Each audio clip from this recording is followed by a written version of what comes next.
Good afternoon, everyone. I'm Simo Dragicevic, and I head up Playtech's BetBuddy team, which is our AI platform for responsible gambling. I also oversee Playtech's wider responsible gambling strategy. This is known as Playtech Protect, and I'm really pleased to be here today, particularly because this is the marketing day of the conference, and this wouldn't have been a relevant topic even if you go back 2-3 years, but it really shows how times have changed and how critical player engagement and responsible gambling has become in today's regulated iGaming markets. So what am I going to talk about today? So for the next 15 minutes, I'm going to briefly introduce our view on what player engagement is.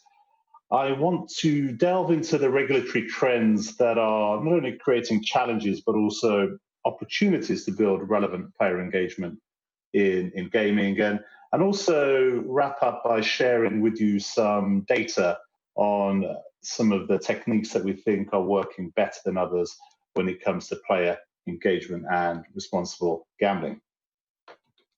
Okay, so what is player engagement? Well, it's a number of things. It's automation. So it's about automating your CRM activities so that they can be easily managed in one place. And it's about tracking real-time player behaviors and defining the right moments to tailor activities within those campaigns. Engagement is about segmentation. So segmenting your players based on your choice of criteria and being able to integrate your player engagement platform with AI models is an important requirement. So you can engage effectively across different use cases. Engagement is about communication. So it's about communicating with players at the optimum times and managing the full CRM lifecycle, whether that's the full online channel or offline channel. And engagement's about rewarding. So it's about leveraging the full suite of incentives and rewards. And these can include everything from bonuses, free plays, promotions, and loyalty, and also content as well, unique, relevant content that we push to our players. So engagement covers a lot of these areas. Now, what is it about these powerful marketing and engagement tools that makes them so relevant from a sort of compliance perspective today in regulated markets? Well, we're currently in a large melting pot of regulations that are throwing up major challenges for the gambling industry. And these cover regulation, product and marketing, and policy. And let's delve into a couple of these. So COVID-19 has brought in place some major restrictions. In some jurisdictions, online gambling is banned. Others have seen restrictions on advertising and depositing. We're seeing a huge focus in some markets on affordability, risk detection, and customer interactions, specifically in the largest regulated iGaming market in Europe, in the UK. From a product and marketing perspective, we have witnessed some fairly draconian measures in some markets. The largest regulated gambling market is Italy, and advertising is banned. If you look at the UK, we're beginning to see some product restrictions put in place in specific verticals like online slots with regards to speed of play, and also some of the game mechanics as well. And from a policy perspective, you'll never take the politics out of gambling, but we should try and contain it. And there's this shift to this public health approach. So these are policies that are put in place that protect all of the entire population from gambling-related harms. Now, if we think about these regulatory trends, they're having a major impact in the short term, and unfortunately for the industry, some of these draconian measures are often easy to implement. They grab the headlines, but they don't always help the at-risk gamblers. If you, for example, let's pick a regulated market in Europe, France. Online casino is a banned vertical, and evidence from the regulator and its advisors suggests that it's a problematic vertical. However, if you look at the problem gambling prevalence in France, you'll see a disproportionate number of problem gamblers playing online casino on unregulated sites. So a lot of these one-size-fits-all measures have unintended consequences as well. However, amongst all of the challenges, there are some opportunities. For the industry, they're hard to implement.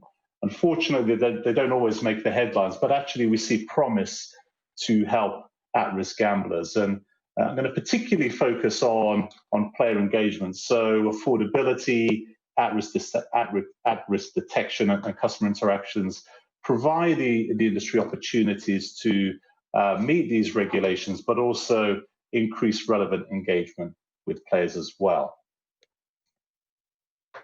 If we go through some of those pillars of engagement that I talked about earlier, I want to touch upon those in the context of responsible gambling. So if we think about segmentation, here we are thinking about segmenting players based on their risk profiles and specific behaviors, and building campaigns and interventions that can potentially help them make better choices. And in the couple of examples that I'll show you here, the first one is a player. We know through research that players don't want to be told that they're problem gamblers, but they want to have access to RG tools. So here's a way in which we can communicate with players who are increasing their deposits, don't have deposit limits in place, but we can point them to the deposit limit features in a more personalized way and help them to use those features. Also, there could be players who show different behavioral risk markers. In this particular example, it could be someone who's increasing their time on device, and what we want to try and do is help them take a natural break in play. And this particular example would work well in retail, actually, because we're trying to take the person away from the machine so they can have a break. So these are some examples where, rather than the one size fits all, where what we're trying to do is zero in on those segmented risk behaviors and put in place an intervention in real time that can help the player make a better decision. If we look at communication, there's a lot of focus on communicating with players when they onboard. So we want to ensure they are who they are. We want to do an age verification check. And if they start depositing above certain amounts, we want to ensure that they have sufficient source of funds and wealth to be able to gamble at that level. However, what often happens is once those checks are happened, you get less communication with players.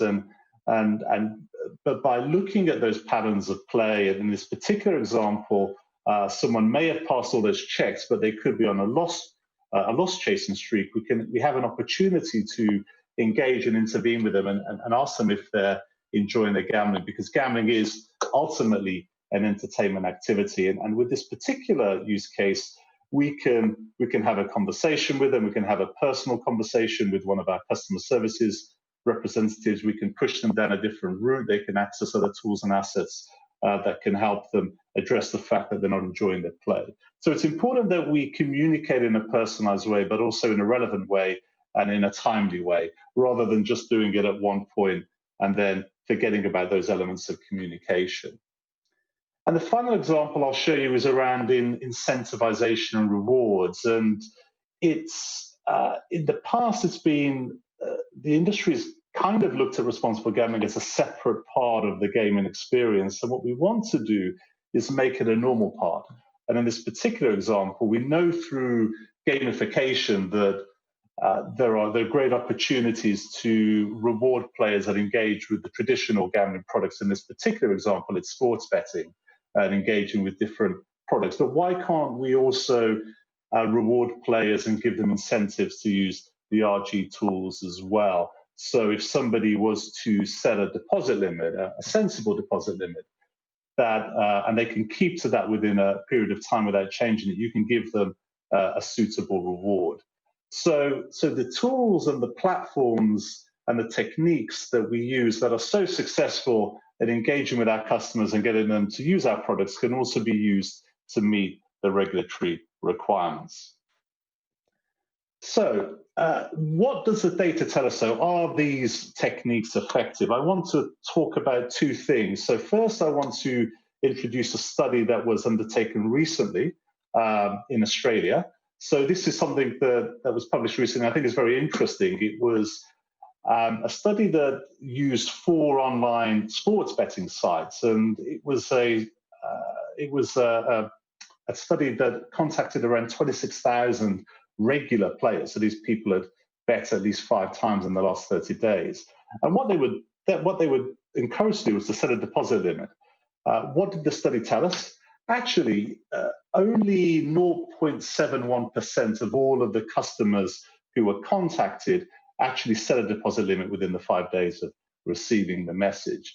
And if you look at the techniques as well, they split it into email and in-account messaging. The in-account messaging was more effective than email.